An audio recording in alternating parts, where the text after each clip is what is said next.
প্রিয় দেশবাসী, আলহামদুলিল্লাহ আমরা এখানে ত্রাণ বিতরণে আসছি। এই জায়গাটা হলো চৌকড়ি গ্রাম, ভালুয়া ইউনিয়ন, নাঙ্গলকোট থানা। তো এখানে এই এলাকায় প্রায় অধিকাংশ বাড়িঘরই ডুবে গেছে। একেবারে উঁচা যেগুলো সেগুলো দুই একটা পানি উঠা ছাড়া আছে। তো যাদের ঘর বাড়ি ডুবে গেছে তারা এখানে এসে অবস্থান নিয়েছেন। আমরা আলহামদুলিল্লাহ ত্রাণ বিতরণ করতেছি। তো আমরা এখন স্থানীয় দুই একজনের একটু সাক্ষাৎকার নেব। মুরব্বী, আপনার নাম কি? আমার নাম মোহাম্মদ আব্দুল হান্নান। আব্দুল হান্নান। আপনার বাড়ি কোথায়? আচ্ছা, বুইয়াবাড়ি। আপনাদের এখানে ত্রাণ আসছে, এরকম ত্রাণ আসছে? ওই দিক থেকে পাঠাচ্ছি। এরকম আমরা নিজে বাজে আসি দেন, জায়গা জায়গা দিতেছে, এরকম দেয় নাই।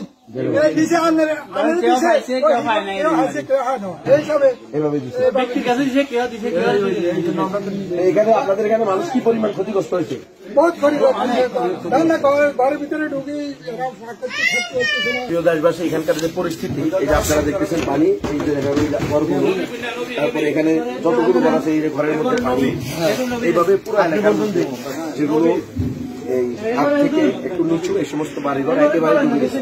এখানে এরকম পানি সবসময় এরকম হয় না, হয়তো রাস্তা পর্যন্ত অথবা রাস্তার নিচে হয়, কিন্তু এবার মানুষের ঘরে কাঁদে। যে আমাদের অধিকাংশ যারা কাজ করছে সমাজের এতটুকু কোমর পর্যন্ত ভিজে গেছে পানির ভিতরে। তো আলহামদুলিল্লাহ আমরা কার্যক্রম চালিয়ে যাচ্ছি আপনাদের দোয়া, আল্লাহ তাআলার রহমতে এবং আপনাদের সহযোগিতায়।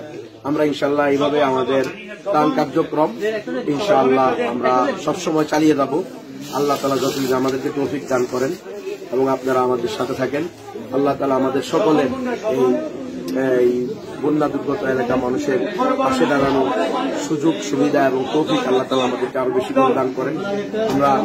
আমরা আশা রাখি ইনশাআল্লাহ বন্যার পরবর্তীতেও আমরা মানুষের পুনর্বাসনের কাজ করবো ইনশাআল্লাহ। আপনারা সবাই আমাদের সাথে থাকবেন।